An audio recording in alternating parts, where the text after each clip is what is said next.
but really it's a mindset. That's what we're creating when we do these drills. So, our first team pursuit drill, we really do this drill 2 times a year. Sometimes, maybe one other time if, we got to, we're trying to prove a point or we're working on something. But this is going to be the first day of spring ball, the first day of fall camp. We're creating an identity. We're creating a mindset within our defense. We want to see 11 guys run off the sideline together and run to the football. We're trying to create an identity within our team, right? Because other than that, this drill kind of gets all over the place sometime. But we're going to start with our toes behind the line. We're going to take the field as one. We're going to sprint out, right? And we're trying to create an identity. 9 times out of 10, I'm probably going to send the first group back to set the tone for camp. You want to create chaos in this drill. Music wants to be loud, want to get the guys going, right? Guy jumps off sides, makes it easy for me. They're going to go back. This is the first day of fall camp last year. Hit them with 5 up downs, run off the field and come back. But again, you're creating that mindset. Now they're going to come back. I'm going to run off the ball. We're going to get to the near hip of the rabbit, right? Everyone should be inside out. The corner to the side of the toss should be outside in, and then we're going to run to the sideline. And again, trying to create discipline. We want these guys, after they get a tag off, sprint to the sideline, but keep your toes on the white. Don't run past the sideline. Again, we're looking for just cues to build toughness here, right? The foundation of our success is going to be great, right? And you watch these defensive linemen taking good angles, but also just showing their brothers how much they care. That's what we're trying to build in this drill. If you're really teaching pursuit, I don't think this is the best drill, but you're creating a culture, you're creating a mindset, and you're setting the tone for your season. Okay, another team pursuit drill we'll do. Okay, we call this one swarm pursuit.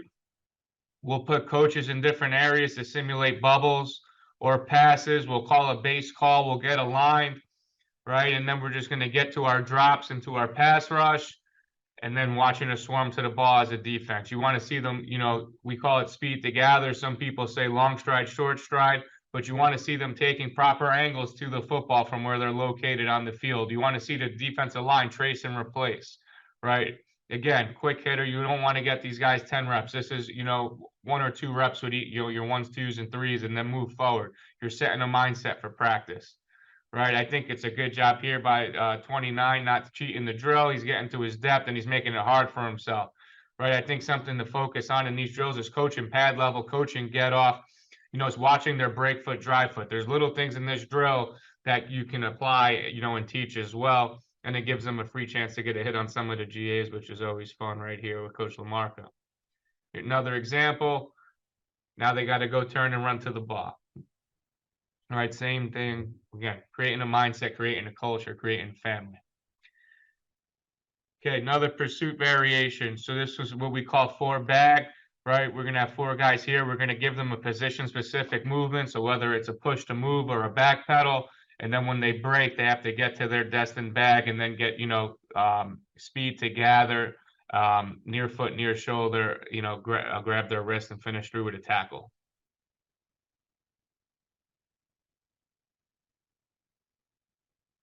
So again, you'd like to see them. I think this is a good job here by the second guy in line. Speed, gather, step on toes, right? Near foot, near shoulder, run through contact, drive for 5. That's a good group right there. Just another picture of it here. And again, the coaches get animated. And again, we're just creating a culture. We're creating a mindset that we're going to run to the football. Here's just some game application.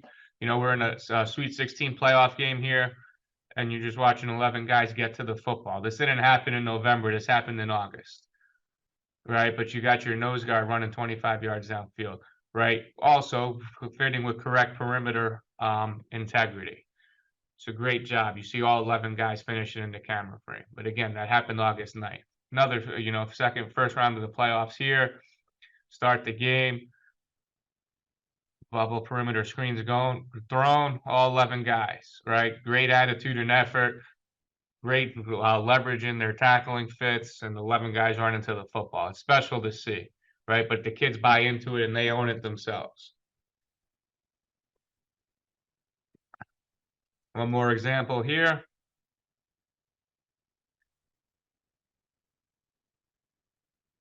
but you just see how much they care. And we tell them all the time, show your teammates how much you care by how you run to the football and by how hard you play.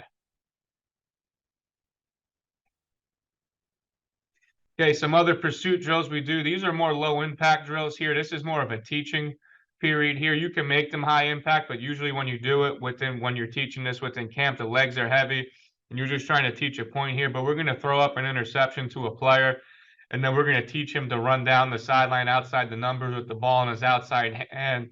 We're going to teach the two nearest defenders to where the takeaway takes place to block the intended receivers.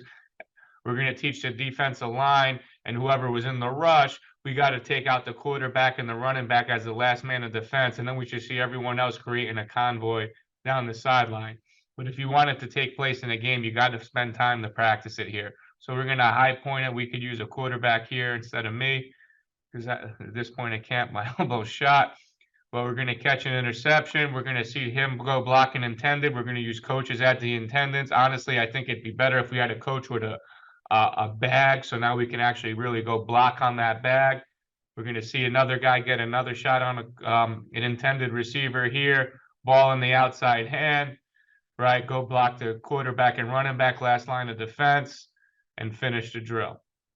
Celebrate together. And then you see it come to fruition in the game. We're in the conference championship game here, one-score game, late games in the balance here. Seal the game with a, might have got a gift here, but seal the game. Right? Like to see the ball in the outside hand, but just love the attitude and effort of his teammates getting right out in front. Let's go block these guys now. Everyone's, there's a selfless mentality here that we're going to work for each other. Number one, taking out two here to make sure we spring the touchdown and, secure the conference championship here. And then love the enthusiasm they're going to celebrate with. Again, just would like to see the ball in the outside hand here to avoid the possibility of getting punched out. But it is a good job of him chinning the football on the finish. Another example here, when you get a takeaway, you want to create touchdowns, right? And you got to spend time practicing it. So great job here by the, overhang, right? Sam linebacker reads the play, get great pressure, steps in front of it, right? We'll talk about undercut drill in a little bit. And then we got a convoy out in front. Right, go block the last one right here. Great job by Quinn Sweeney. Almost gets a sack, and he's out in front making sure the last line of defense is done, and we start a Sweet 16 playoff game with a pick six on the first series of the game.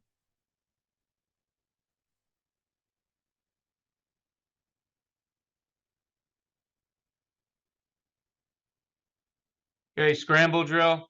Again, this is another low impact, pursuit drill for us, but something that's really important. Don't have great film of it, but just showing once the quarterback breaks contain, plastering, to a receiver. I think the important thing is teaching your defensive backs and your coverage guys, when receivers are running vertical routes and it becomes a scramble drill, they're probably going to come back to the ball. And when there's shallow routes, they're going to continue to be horizontal, right? I think understanding who can become second contain when a normal play becomes a scramble is very important, right? And just something you have to practice. And, we need to do a better job of it here just with limited film. But you do see guys plastering to routes as it breaks down here, right? But again, just more so teaching the emphasis of it.